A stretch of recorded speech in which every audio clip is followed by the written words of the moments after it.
Martinique Première. Première. Le meilleur de l'info. Martinique Première. Première.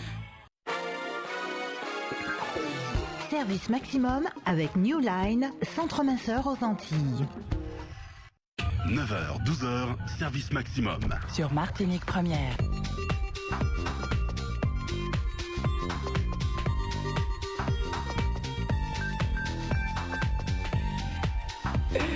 Ah là là, la Saint-Valentin, ça a certains effets sur beaucoup d'entre nous.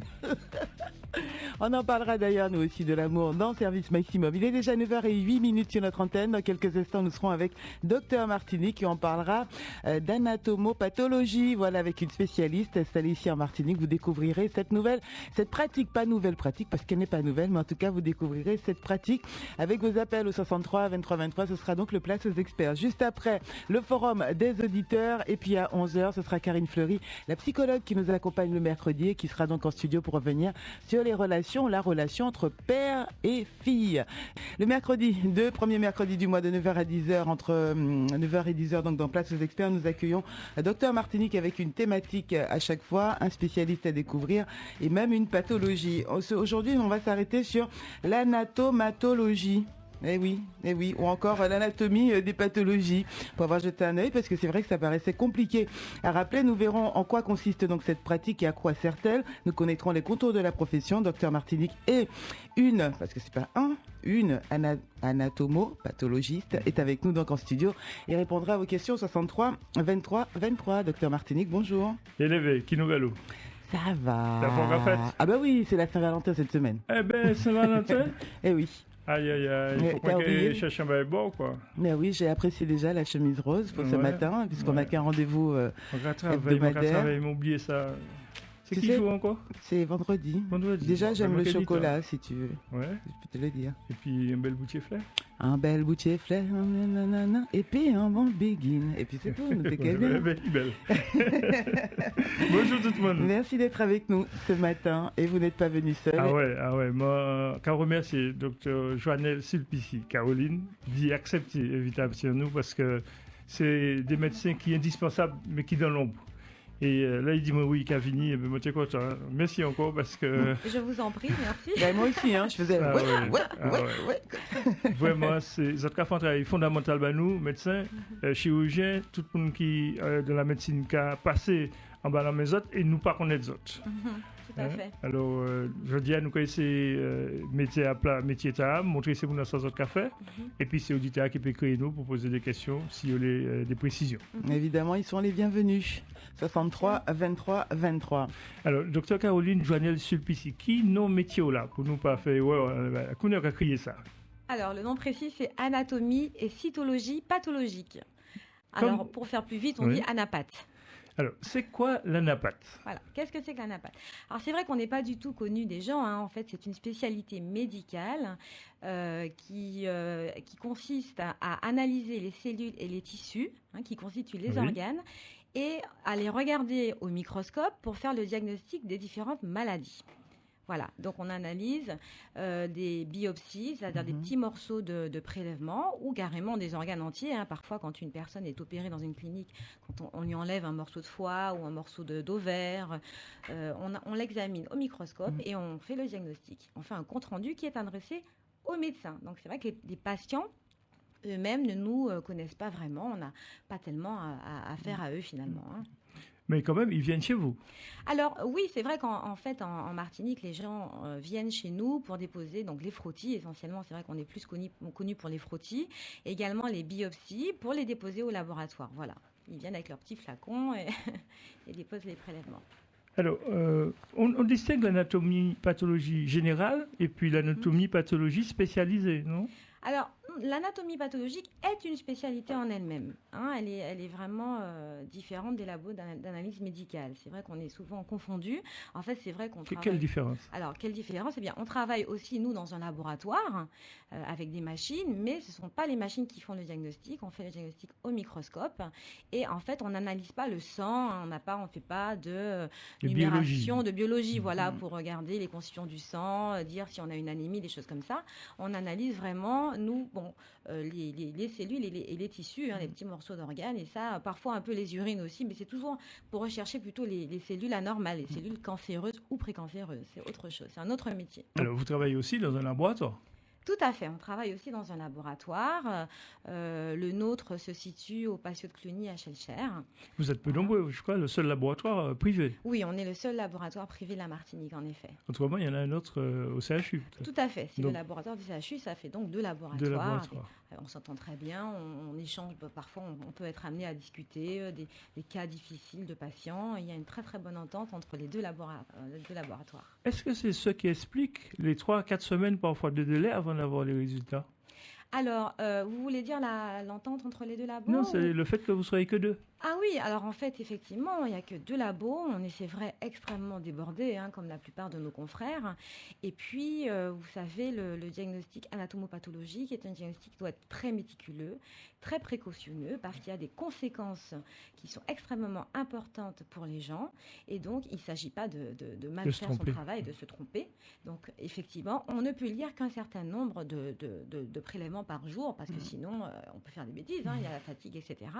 Donc voilà, donc c'est pour ça que c'est long, minutieux. Ce ne sont pas les automates qui font le diagnostic, donc effectivement, c'est un travail qui se fait au microscope, on analyse l'agencement des cellules, etc. C'est un métier particulier. Ce qui veut dire votre métier, c'est vraiment de regarder. On parle beaucoup, vous parlez de la différence entre le laboratoire d'analyse que vous avez fait, vous regardez. Exactement. Vous lisez, vous voulez dire lire là, mais vous regardez. Exactement. Je dis souvent que ce diagnostic, à la limite, s'apparenterait plus à la radiologie qui analyse des images. Eh bien, nous, on analyse des images.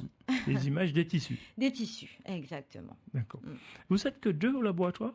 On est deux médecins, mais en fait, on est une dizaine, en gros, au total, puisque dans notre labo, on a toute une équipe sans laquelle on ne pourrait absolument pas fonctionner, de secrétaires qui donc reçoivent les patients, trient les courriers pour les adresser aux médecins, et également de techniciens qui s'occupent justement de traiter les prélèvements pour qu'ils puissent nous parvenir au microscope.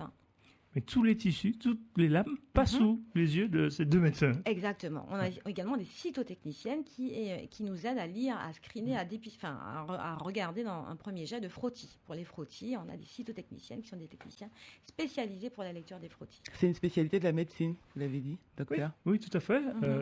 La formation pour être anatomopathologiste. Alors, il y a donc un cursus de médecine générale et ensuite on choisit comme spécialité médicale l'anatomie pathologique, comme on aurait pu choisir également l'ophtalmologie ou la dermatologie. Voilà, c'est une spécialité à part entière. À 9h22 sur Martinique Première, nous sommes donc avec Docteur Martinique et Docteur Joannel Sulpicy pour parler d'une spécialité de la médecine, une spécialité qui nous passionne d'ailleurs parce que très très peu connue. Et moi j'aurais adoré passer dans leur laboratoire parce que... Tu peux l'inviter? Oui, bien oui, je peux. Avec plaisir, venez, je vous fais adoré. visiter. Parce que cette partie visuelle, parce que c'est un métier, ce que j'ai regardé, qui est très visuel et se retrouver comme ça sur des lames, vous l'avez dit, avec des petits morceaux de nos cellules ou nos tissus, à les observer et à savoir les lire, moi franchement ça m'aurait passionné. Je redonne la parole docteur Martinique. Oui, ça t'aurait passionné, malheureusement ça ne passionne pas les étudiants en médecine qui sont peu nombreux à choisir cette branche. C'est vrai, c'est une spécialité qui est pas très choisie parce qu'en fait effectivement si on fait médecine pour voir des patients, s'occuper de patients, eh bien ce n'est pas le cas puisqu'en fait on analyse des prélèvements, les patients on les voit quasiment pas. On s'occupe d'eux, absolument. Puisque c'est votre diagnostic qui, des fois, va déterminer toute la conduite à tenir par la suite. Complètement, oui, tout à fait. Oui. Alors, justement, quelles sont les méthodes que vous employez dans votre travail de tous les jours? Alors, comment ça se passe? Eh bien, donc, il y a deux types de prélèvements essentiellement. Il y a ce qu'on appelle les frottis, qui sont des étalements de cellules. Donc, en fait, on connaît essentiellement le frottis du col de l'utérus, mais ça peut être aussi un frottis. Frottis, d'ailleurs, que vous invitez les gens à faire plus souvent. On en a parlé un peu avant. Ah oui, les frottis. Honnêtement, il y a une quantité finalement assez faible de la population martiniquaise qui est dépistée par frottis. Ce sont souvent les mêmes femmes qui font des frottis régulièrement parce qu'elles sont inquiètes, elles ont raison. Elles sont déjà sensibilisées. Tout à fait, elles sont sensibilisées, elles font leur frottis très régulièrement, c'est-à-dire tous les 3 ans, en fait, ce sont les recommandations pour le dépistage du cancer du col. Mais il y a énormément de femmes qui ne font jamais de frottis ou très peu, ou qui en font de façon irrégulière, c'est-à-dire qui laissent passer plus de 3 ans entre 2 frottis. Et c'est vrai que ça, malheureusement, ce n'est pas bien du tout pour le dépistage. Et ce sont ces personnes-là qui souvent développent des lésions précancéreuses et cancéreuses. Je pense que c'est beaucoup parce qu'en fait, peut-être elles sont débordées ou également nos confrères sont très pris. Et c'est vrai qu'on en fait au laboratoire. Donc, Oui, il faut rappeler d'ailleurs aux médecins, au corps médical, aux infirmières, tous les professionnels de santé, de rappeler à leurs patientes que ce frottis est nécessaire, qu'il faut le faire régulièrement et qu'elles peuvent aussi d'elles-mêmes prendre l'initiative d'aller chez vous pour faire le frottis. Tout à fait. Elles peuvent prendre l'initiative d'elles-mêmes, d'aller au laboratoire. On peut, sans ordonnance, mais c'est mieux d'avoir une ordonnance du médecin. Et de toute façon, le compte-rendu, même si elles viennent spontanément, est systématiquement envoyé à leur médecin traitant, au gynécologue, au médecin de leur choix. Voilà, donc c'est vrai qu'on les fait sur rendez-vous 2 fois par semaine, 3 fois par semaine, même maintenant, mardi, mercredi, jeudi. Alors, on aura certainement quelques questions sur les frottis, parce que à mon cabinet, quand je reçois des fois des patientes avec le frottis, elles ne comprennent pas parce qu'elles lisent le compte rendu. Oui. Et il y a des choses des fois qui les inquiètent. Et je pense qu'on aura des questions d'auditrices sur ça. Alors, vous nous disiez qu'il y a donc la technique sur frottis où vous mettez les tissus sur les lames. Les cellules sur les lames, voilà. Et il y a également donc tout le reste de l'anatomie pathologique, c'est l'étude des tissus, c'est-à-dire les cellules qui sont, enfin vous voyez, ce sont des petits morceaux de viande pour parler en fait. Des morceaux de chair, des morceaux de nous, des morceaux de nos organes. Exactement. Donc quand ils sont petits, on appelle ça des biopsies. Donc en fait, quand ce sont des biopsies, le patient vient porter lui-même ses biopsies au laboratoire, très souvent, pas tout le temps, mais très souvent. Et quand ce sont des prélèvements plus gros, des organes entiers ou des parties d'organes qui sont enlevés lors des interventions chirurgicales au bloc opératoire des cliniques, eh bien, ces prélèvements nous sont acheminés directement par les cliniques. Alors, quand on reçoit ces prélèvements qui sont pour être conservés, fixés dans ce qu'on appelle du formol, eh bien, nous, on les regarde d'abord, on les regarde. Oui, l'aspect macroscopique. Voilà, ça s'appelle la macroscopie, on les pèse, on les mesure, et puis déjà, comme ça, en coupant le prélèvement, en regardant ce qu'il y a à l'intérieur, eh bien, franchement, on fait 50% du diagnostic. Alors, tu t'imagines, l'utérus dans tes mains, toi qui aurais aimé ça, hein? Ah oui, mais absolument. L'ovaire dans tes mains. Oui, j'imagine. Et après l'image, si, j'imagine parfaitement et ça me plairait. Donc ça, c'est la vie quotidienne chez vous. Tout à fait. Donc ça, c'est la première partie, la macroscopie. Ensuite, on choisit, alors quand les prélèvements sont tout petits, on les analyse entièrement, mais quand ce sont des organes, on n'analyse pas l'organe entièrement. On choisit de prélever dans cet organe les zones qui nous paraissent les plus importantes pour le diagnostic, et on les met dans des petites boîtes qu'on appelle des petites cassettes, et là le prélèvement va subir tout un tas de traitements dans différentes machines. Il va être déshydraté, il va passer dans des solvants, il va être imprégné dans de la paraffine qui d'abord sera liquide, qui ensuite va se solidifier, et à ce moment-là on va pouvoir faire dans des petites machines qu'on appelle des microtomes, des coupes de ces prélèvements très fines de l'ordre du micron, 3 microns, donc c'est vraiment beaucoup plus petit qu'un millimètre. Voilà. Ces coupes vont être mises sur des lames, ensuite vont être colorées d'abord et recouvertes d'une lamelle pour pouvoir ensuite arriver sous notre microscope pour le diagnostic. Donc c'est pour ça que notre équipe de techniciens est indispensable, parce que sans eux, on ne pourrait pas tout faire, nous. Donc ils sont là pour tout ce travail de préparation. Et c'est là que c'est très différent de la biologie, parce que les automates ne font pas le diagnostic. Vous ne faites pas encore d'analyse moléculaire? Non, alors la biologie moléculaire est maintenant vraiment de plus en plus intégrée à l'anatomie pathologique. L'ennui, c'est qu'elle demande des moyens énormes, financiers énormes. Et en général, la biologie moléculaire se fait dans des plateformes. En général, c'est dans les gros hôpitaux. Donc, il y a une plateforme de biologie moléculaire au CHU de Fort-de-France. Tout ne se fait pas non plus en Martinique à cause du prix. On ne peut pas tout faire. C'est une petite île. Et donc, ce qui ne se fait pas ici est envoyé. Les prélèvements voyagent très facilement une fois qu'ils sont mis dans la paraffine. On les envoie en recommandé accès de réception dans des labos spécialisés en métropole qui nous font les techniques qu'on ne fait pas ici. Alors, quelles sont les principales catégories de lésions que vous observez? Alors, bien entendu, il y a les cancers. Malheureusement, il y en a beaucoup. Donc, effectivement, c'est la grosse catégorie principale de lésions qu'on diagnostique, le cancer. Et donc, on ne dit pas seulement si c'est un cancer, on dit également quel type de cancer c'est, quelle est son étendue, quelle est sa gravité. Et également, quand la personne a été traitée, on va pouvoir dire eh bien, si le cancer a été enlevé complètement ou pas, ou s'il a eu un traitement avant l'opération, si le traitement a été efficace ou pas. Alors qu'on comprenne bien. J'ai été opéré, on m'a enlevé un organe, un ovaire.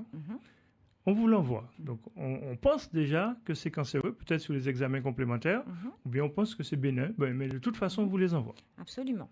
Et puis, c'est vous qui finalement allez dire, oui, cette lésion est cancéreuse. Et ce travail-là, il est fondamental. Tout et à les fait. gens ne le savent pas. Non, les gens ne le savent Donc, pas. c'est pour ça qu'il faut qu'ils se rendent compte que derrière le diagnostic, il y a vous, il y a vos yeux, il y a votre avis. Et des fois, quand il y a un doute, vous collaborez avec l'hôpital ou avec d'autres structures à l'extérieur. Absolument. C'est un métier qu'on ne peut pas exercer tout seul. C'est impossible de faire de l'anatomie pathologique tout seul. On doit discuter. Chez nous, au labo, on est donc 2 anapathes. On a un microscope double tête qui permet de regarder en même temps les mêmes images sur le même microscope. Et également, au Centre hospitalier de Fort-de-France, il y a toute une équipe de médecins très compétents avec qui on travaille en collaboration. Également, des centres experts en métropole. Quand on ne sait pas ce que c'est très important en médecine, quand les lésions sont rares ou de diagnostic très difficile, de dire on ne sait pas, ou alors on sait ce que c'est, mais on veut que ce soit une équipe de médecins qui disent oui, c'est bien ça, parce que les conséquences sont parfois dures pour les patients. Eh bien, on n'hésite pas une seule seconde à envoyer les prélèvements pour avoir un avis complémentaire. Ça reste une approche de médecin, quoi, quand même. Tout à fait. Ouais, Voilà. 9h30 sur Martinique Première, nous allons parler au standard, accueillir quelques premiers auditeurs. Frédérica, en service maximum.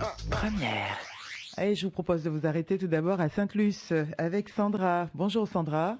Bonjour Frédérica. Bienvenue. Bonjour docteur, bonjour. Bonjour. Bonjour Sandra. Bonjour. Donc j'ai une question. J'ai été hospitalisée l'année dernière pour des fibromes et j'aimerais savoir est-ce que les fibromes on peut déceler quelque chose. Alors, en fait, on vous a enlevé des fibromes. En fait, c'est extrêmement fréquent. Les fibromes sont en fait des tumeurs tout à fait bénignes qu'on voit qui se développent dans l'utérus, qu'on appelle en fait, le vrai terme, c'est pas fibrome, c'est léiomyome. Et donc les fibromes qu'on vous a enlevés ont été envoyés bien sûr dans un laboratoire comme le mien, pas forcément le mien, c'est soit celui de l'hôpital, soit le mien, et ont été analysés. Il y a eu un compte rendu donc d'anatomie pathologique qui a été envoyé à votre médecin, chirurgien, au gynéco, et normalement votre médecin a dû vous communiquer les résultats d'anapathe. Est-ce que ça a été le cas ou pas? Oui, tout à fait. Oui. Et donc, il vous a dit que c'était donc des fibromes tout à fait banals. Oui, tout à fait. Voilà. Mais en fait, j'aimerais savoir est-ce qu'à partir des fibromes, est-ce qu'on peut éventuellement... Docteur Martinique.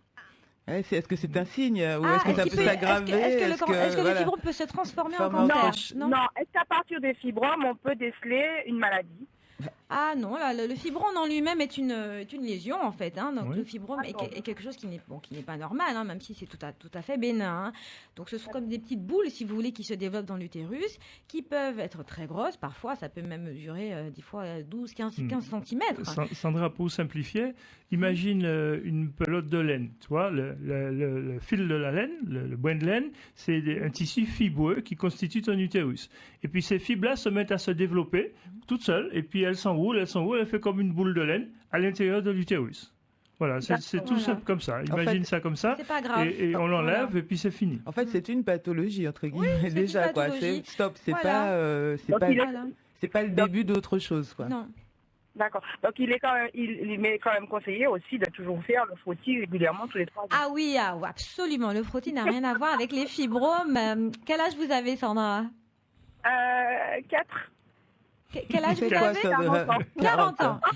Eh bien, Sandra, la bonne nouvelle, c'est que jusqu'à l'âge de 65 ans, vous devrez faire tous les 3 ans maximum un frottis de dépistage. Et ça, c'est la bonne nouvelle, Sandra. Était pour monsieur tout le monde, en fait. Ma question était pour tout le monde. En fait, toutes les femmes, de 25 à 65 ans, c'est le dépistage systématique des lésions précancéreuses du col par le frottis de dépistage. Donc, même si le fibrome, c'est banal, c'est bénin, vous faites votre frottis tous les 3 ans, Sandra. Tout à fait. J'aimerais porter un grand coup de chapeau à docteur pour le travail qu'il fait, parce que je le connais, et dire que c'est très bien ce qu'il fait, et surtout que par rapport au cabinet qu'il a ouvert dans le sud, qu'il fait un très bon travail parce que hier encore, malheureusement pour moi et heureusement pour lui, heureusement qu'il était de service parce que ma fille s'est fait piquer par un scolopendre. Et c'est grâce à lui si aujourd'hui elle est allée à l'école ce matin. Ah, ça y est, il se souvient. Il s'en souvient. Merci, Sandra. Il s'en souvient. Donc, de ne pas hésiter, qu'il est là au service de la population et de ne pas hésiter. Parce que c'est pas forcément dit qu'avec le 15, on puisse être orienté ou aussi on peut encore perdre un petit peu plus de temps que prévu. Alors qu'avec lui, c'est... Sandra, je te remercie pour ce coup de cœur, mais je pense que c'est un cabinet que je vais fermer parce que des fois je monte là et je passe la nuit et je n'ai personne. Et comme il y a des charges, je pense que d'ici le mois, à la fin du mois, je vais fermer ce cabinet. Voilà, donc mais merci pour ce coup de cœur, ça fait plaisir et c'est encourageant. D'accord. Merci beaucoup et puis bonne continuation. À bientôt.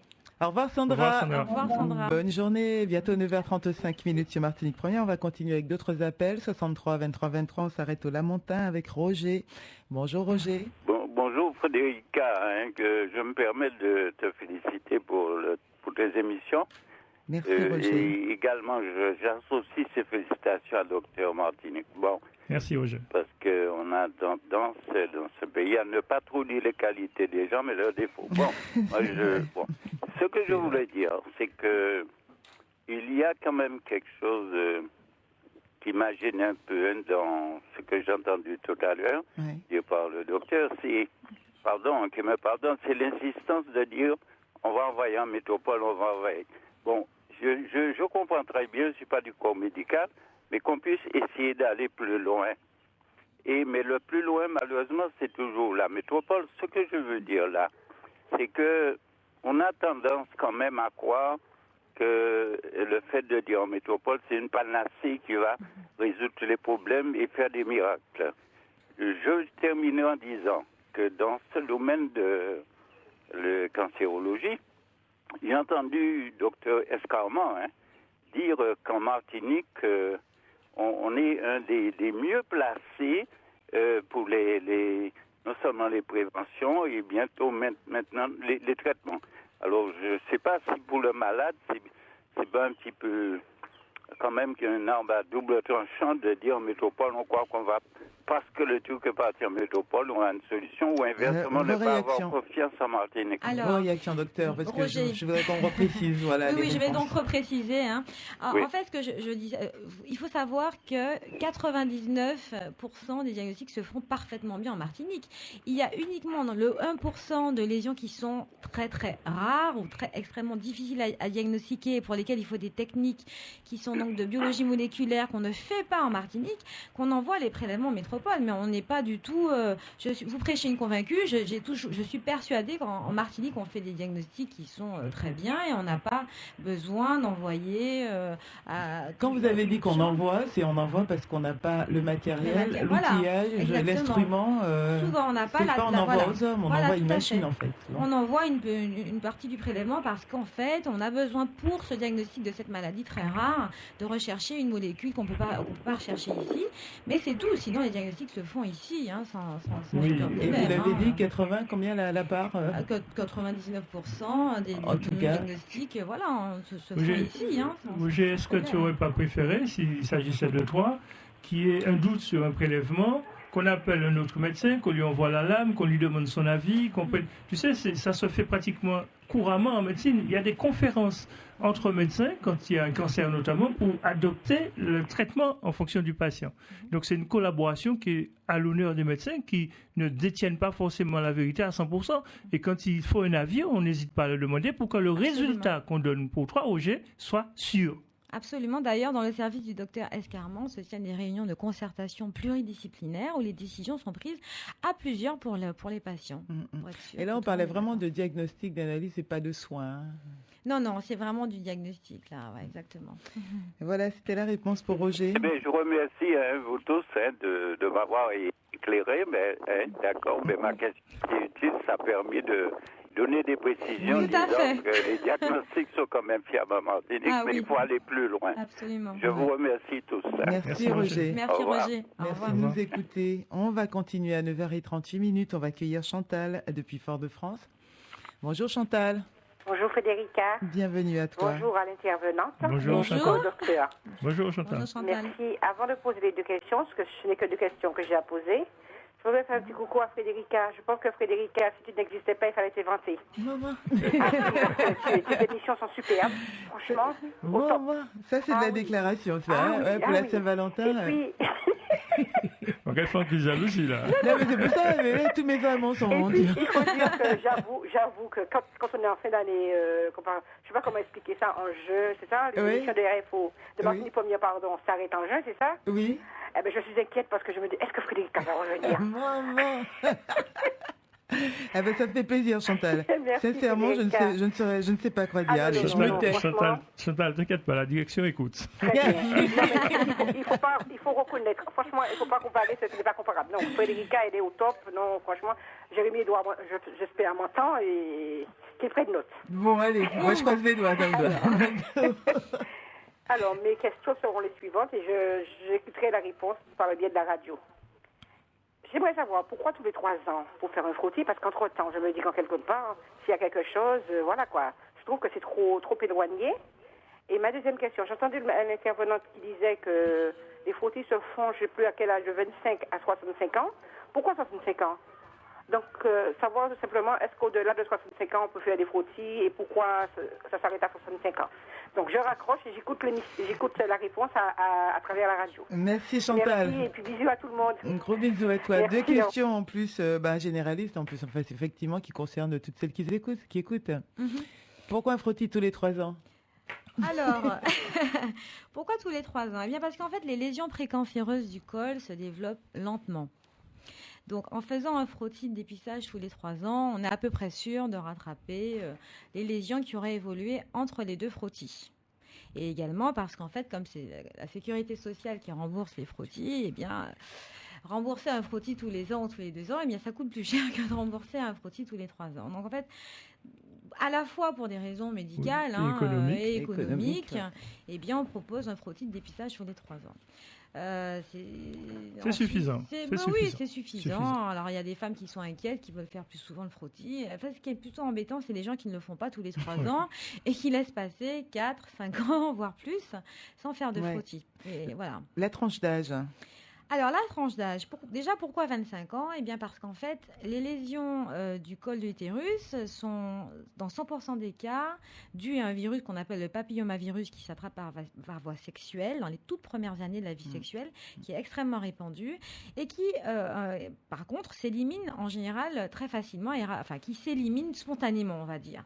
Donc, faire un frottis avant 25 ans, ce serait inquiéter les jeunes femmes pour rien, puisque ce virus est long, mais après, il s'élimine. Par contre, quand après 25 ans, il est toujours là. Bon, ben là, il faut surveiller. Il faut surveiller. Je rappelle qu'il y a la vaccination aussi, qui est un autre débat, mais enfin, avant pour les jeunes femmes, avant 20 ans, il y a le. Oui, tout à fait. Avant les premiers rapports sexuels, on peut vacciner. Tout à fait, voilà. Même au moment des premiers, on peut encore rattraper 19-20 ans. Là, on n'est plus dans ma spécialité à moi, mais bon, on peut faire la vaccination pour les femmes jeunes. 65 ans, pourquoi? Bien parce qu'en fait, on estime qu'après 65 ans, eh bien, la probabilité d'avoir un cancer du col est plus faible quand on a fait des frottis de dépistage avant, disons. Régulièrement. Voilà. Maintenant, il est évident qu'une femme de 65 ans qui a toujours son col de l'utérus, qui saigne, qui a mal ou qui a le moindre problème, doit faire un frottis de dépistage. Tout à fait. Voilà. Simplement, de façon systématique, quand tout va bien. Après 65 ans, ça devient moins nécessaire, effectivement, de faire un frottis. C'est beaucoup plus rare. Voilà. Voilà, Chantal. Voilà, c'était la réponse donc pour Chantal. 9h42 sur Martinique Première. On a d'autres questions pour vous. 9h, 10h, place aux experts. Première. On va s'arrêter à Fort-de-France avec Jade. Bonjour Jade. Bonjour. Jade qui est partie, qui nous a quittés. On a Sandra avec nous depuis la Trinité. Bonjour Sandra.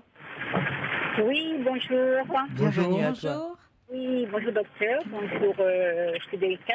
Oui, Juste pour savoir, concernant les femmes qui ont subi une mastectomie, oui. On peut toujours faire des frottis. Alors, c'est une excellente question, Sandra. Franchement. Effectivement. Alors, en fait, il y a 2 types d'hystérectomie. Il y a celle au cours de laquelle on a enlevé le col de l'utérus, qui s'appelle l'hystérectomie totale. Et quand elle a eu lieu, non pas pour un cancer, mais pour, par exemple, des fibromes, eh bien, on n'a pas besoin, en fait, de faire de frottis du col de l'utérus, puisqu'on n'a plus de col de l'utérus. Et puis, il y a l'hystérectomie qu'on appelle subtotale, c'est-à-dire celle au cours de laquelle on a laissé à la femme son col de l'utérus. Et là, cette femme est obligée de faire des frottis comme n'importe quelle femme qui n'aurait pas subi d'intervention. Est-ce que ça répond à votre question, Sandra ? Alors, Sandra, attendez, non, on n'entend pas Sandra pour l'instant. On va la remettre à l'antenne, Sandra. Sandra, on peut... Sandra, vous avez entendu la réponse ? Oui, voilà. Merci. Ça vous convient ? Parfait. C'était parfait. Donc, Sandra, il faut regarder sur le compte-rendu d'intervention qu'on a fait pour toi, si c'était une hystérectomie totale ou subtotale. C'est total. C'est cette intervention qui est le plus souvent pratiquée maintenant, par mesure de précaution, et puis parce que ça supprime aussi la surveillance, d'autant que le col de l'utérus, c'est un petit morceau d'utérus qu'il y a dans le vagin qui sert simplement à conduire à l'intérieur les spermatozoïdes ou à l'extérieur le sang lors des règles. Donc on peut l'enlever, il n'y a pas de conséquences. On recourt... Quand je suis allée chez mon gynéco pour faire une visite, alors je lui dis, mais vous me faites faire de frottis. Alors il se met à rire, il me dit, mais vous n'avez plus. Il sait bien ça, il n'y a plus de zone à frotter. Merci Sandra pour... Merci. Juste un petit mot. Sandra, ça ne t'empêche pas d'aller chez le généraliste ou le gynécologue parce qu'il faut continuer à surveiller le vagin. Tout à fait. Et éventuellement les ovaires, si on n'a pas enlevé les ovaires. Tout à fait. Tout à fait. D'accord, Sandra. Merci beaucoup. Bonne journée à toi. Grosse bise, bye bye. Luco avec nous. Ben oui, beaucoup de femmes, dans ces frottis. Il y en a un qui est tombé. Fais des frottis aux hommes. Oui, il ne faut pas limiter aux frottis, tout le travail que l'on fait sur les autres tissus aussi. Bienvenue à toi, Luco. Bonjour, docteur et Martinique Première. Bonjour, Luco. Ouais, ça va bien? Ça va, merci. Bonjour à la petite doctoresse. Bonjour. Il t'a dit que elle était petite. Oui, c'est ce que j'allais lui dire. Comment t'as senti, t'as vu qu'elle était petite? Je la vois, elle doit faire 46 kilos, pas plus. T'es pas loin. Oh oui, peut-être très intuitif. Peut-être même un peu moins. T'es pas loin, peut-être même un peu moins. Déjà, c'est 45, je voulais pas dire 45. Ah, voilà. Et je t'ai dit bonjour maintenant, c'est des miracles. Fais des miracles, bonjour. Ah, fais des miracles, c'est pas mal. J'ai fait des logis, fais des miracles, elle est pas mal celle-là aussi. Fais des miracles. Allez, on y va pour alors, ta question. Je vais poser une petite question simple. Est-ce qu'auparavant, il y avait plus de cancer ou même moins de cancer? C'est ça que j'ai dit ça, mon idée. Et puis je veux savoir pourquoi il y a tout ça de cancer maintenant. Mais je pense un peu à quoi aussi. Alors, Wow. comme vous l'avez dit, y avait-il plus de cancers avant qu'aujourd'hui? Dépistés, on pourrait se ça. Y avait-il plus de dépistés qu'aujourd'hui? Y avait-il plus grande variété de... C'est une vaste question. C'est une longue question. Il y a plein de cancers différents qui touchent différents organes. Alors, il y a des cancers qui ont vraiment régressé, comme par exemple le cancer du col, grâce au frottis, mais il y a également des cancers qui sont quand même très fréquents, comme le cancer du sein, qui touche une femme sur 9. Il y a eu beaucoup de polémiques autour du cancer. C'est vrai qu'on accuse la nourriture, l'environnement, les pesticides, etc. Enfin, toutes sortes de choses. Ça, il est un peu compliqué de répondre. C'est vrai qu'il y a beaucoup plus de dépistage à l'heure actuelle que ce n'était le cas Il y a auparavant. 30 ans. Voilà, donc du coup, on découvre plus de cancers, forcément, voilà, quand on dépiste, on trouve. Donc c'est ça aussi, mais bon, il faut savoir que même... Et aussi, il y a un autre fait qui est que la population générale vieillit et que le cancer, bon, même s'il peut toucher les personnes jeunes, est quand même à la base une maladie du sujet âgé. Plus une population vieillit et plus elle a de chances d'avoir une proportion de cancer importante. Mais il faut savoir que la bonne nouvelle, c'est quand même que les traitements ont beaucoup évolué aussi depuis 30 ans. Et qu'il y a des cancers maintenant qu'on arrive vraiment soit à guérir, soit à bien stabiliser. Ah oui, donc il y a eu beaucoup de traitements. Donc c'est pour ça que c'est très important le dépistage. Ça permet de découvrir des cancers plus tôt. Et donc un cancer pris tôt, il y a plus de chances d'être guéri qu'un cancer découvert au stade tardif. Exactement. Voilà. Est-ce que c'est pas dû à la mondialisation? Ah. On va faire une autre émission, à mon avis. La sous-consommation. Non, là, c'est une autre émission qu'il nous faudra faire. Voilà. Et puis, je voulais dire quelque chose. J'avais vu auparavant, quand j'avais 10 et 11 ans, et quand on parlait de cancer, ça me faisait peur parce que je voyais que c'était la mort. Quand j'avais 10, 11 ans, quand je voyais des films, et on parlait d'un cancer, quelqu'un a été opéré, ça me faisait peur. J'avais toujours peur de ça. Et puis après, vous voyez, ça a changé. Mais ça faisait peur auparavant. Le cancer, c'était la mort. Merci Luco pour ton intervention. Et c'est vrai que... Bonne journée à tout le monde. Hein. Merci à Luco. toi. Très bonne Merci, journée. Luco. Pour beaucoup, le cancer, c'est vrai, la mort. Et puis on voit bien que l'image a changé. Tout à fait. 9h49 sur Martinique Première. On prend un dernier appel. Marcel d'Ajoupa Bouillon. Bonjour Marcel. Oui, bonjour Frédérica. Bonjour docteur. Bonjour Marcel. Et bonjour à votre docteur aussi. Voilà. Bonjour. Bonjour. Bon, voilà, ma question est la suivante. Jusqu'à quel âge peut-on faire un frottis? On vient de le... Alors, donc, le frottis de dépistage, il est préconisé jusqu'à l'âge de 65 ans. 65 ans. Voilà, ceux qui ne veulent, bien entendu, si au-delà de 65 ans, on souffre d'un problème particulier, de douleur au niveau du bas-ventre, de saignement, du moindre problème gynécologique, on peut être amené à faire un frottis, bien entendu. Ah bien, on peut faire jusqu'à 80 et quelques. On peut faire un frottis à 80 et quelques. Bon, Marcel, l'examen de ton médecin est fondamental. Tu vas lui demander d'examiner. Il a le droit. Justement, c'est parce que moi, j'avais lu sur un bouquin, que ça fait déjà 4 à 5 années que j'avais lu ça, et je lui ai posé la question en 2011. Et comme je m'approchais de mes 65 ans, j'avais lu ça, il dit, tiens, bientôt, ce sera mon dernier examen de frottis. Et je lui ai posé la question, il m'a dit, non, pas du tout. On a besoin de faire un frottis jusqu'à 80, jusqu'à avant la mort. C'est ça qu'il m'a répondu. Je lui ai dit, c'est pas ce que j'ai lu sur un bouquin, et ça a été écrit par un professeur. Il m'a dit, ah non, pas du tout. Alors, et Marcel... comme maintenant, j'entends ça à la radio souvent, c'est à 65 ans, j'ai dit, tiens, je profite pour vous demander. C'est poser bien. la question. Oui. Et comme j'ai 65 ans, alors j'ai dit, tiens, justement, j'ai Est-ce que je continue ou pas? En avril, c'est mon dernier examen. D'accord. Voilà. C'est bien. Voilà. Oui. Marcel, ce que je te disais, c'est que ton médecin traitant qui te suit... Non, c'est pas mon médecin traitant, mon gynéco. Hein. Alors, ton médecin traitant ou ton gynéco peuvent très bien mettre un spéculum, vérifier, regarder à la vue déjà si le col est abîmé ou pas, et s'il y a une zone suspecte. Et en fonction de ça, après son examen, il peut te dire, bon, on va faire, ou mieux, c'est pas la peine, ça m'a l'air correct. Tu vois? Tout à fait. C'est l'avis du médecin qui compte, hein. C'est son examen qui détermine. Hein. D'accord. Merci Marcel pour cette question. En tout cas, ça revient. Après 65 ans, on s'interroge toujours à savoir est-ce que l'on peut ou non faire un frottis.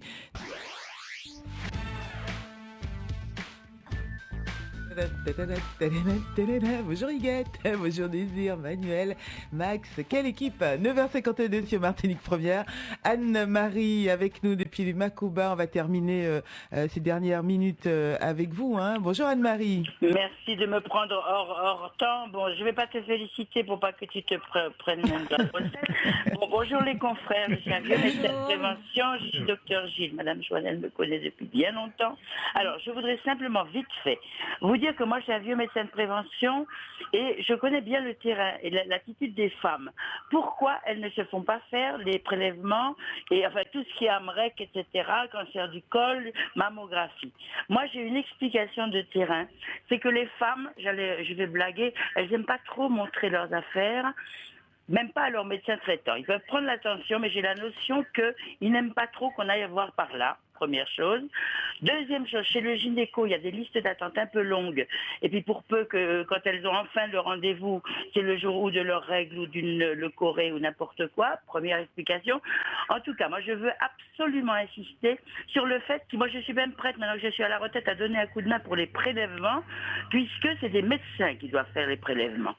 Moi, je suis prête à vous donner un coup de main en faisant une publicité pour qu'on multiplie les incitations pour que les femmes fassent le frottis. C'est tellement génial. Vous avez vu Vos réactions. Parce qu'on n'a plus de temps. Anne-Marie, merci. Effectivement, des patientes sont un peu gênées, mais quand on connaît bien le malade, après, il se laisse faire, on peut l'examiner.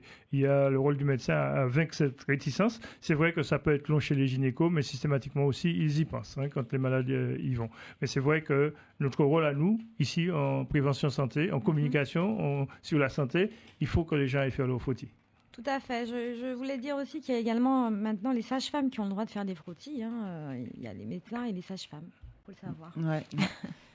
Merci Anne-Marie pour ton intervention et en tout cas c'était aussi une façon déjà sur l'antenne de faire un appel, de rappeler aux femmes l'importance de ce petit examen, on va dire. Mais ça c'est une petite partie de l'activité de l'anatomopathologie. Oui, tout à fait. Les cancers aussi, ça fait partie de l'activité, mais il n'y a pas que ça. Vous faites aussi beaucoup de diagnostics de lésions bénignes. Tout à fait, heureusement, on diagnostique également beaucoup de lésions bénignes. On parlait des fibromes tout à l'heure, tout le monde connaît les fibromes, une vésicule biliaire qui est enlevée, un appendice, tout vient chez nous et heureusement ce ne sont pas des diagnostics de cancer. Donc l'anapath permet aussi de rassurer les gens dans une grande proportion de cas. Alors ça sert au dépistage, l'anapath, les implications, les applications. Alors ça sert d'abord au dépistage, voilà. Donc le dépistage, il est là pour mettre en évidence des lésions pré-cancéreuses quand c'est possible, comme par exemple le col de l'utérus, mais également pour les lésions du tube digestif, du côlon, du rectum. Donc les polypes qu'on enlève lors des colonoscopies. Voilà, qui sont des lésions pré-cancéreuses. Si on les laisse, elles vont devenir des cancers du côlon. Et également, l'anapath permet donc de voir les vrais cancers. Et également des tumeurs dont on peut dire qu'elles sont bénignes. On dit à la patiente, eh bien non, votre tumeur, elle est bénigne. Une tumeur du sein n'est pas forcément un cancer. Et quelquefois, vous intervenez aussi après le décès. Alors, après le décès, c'est vrai que les anapathes peuvent faire des autopsies. Donc, ce n'est pas le cas en Martinique. Ce ne sont pas les anapathes qui font les autopsies médicales. Mais c'est vrai qu'au cours du cursus de la formation des anapathes, on est amené à faire des autopsies médicales. Et de surveiller aussi les greffes. Ah oui, on peut, oui, voilà. C'est une des rares urgences réelles en anapath.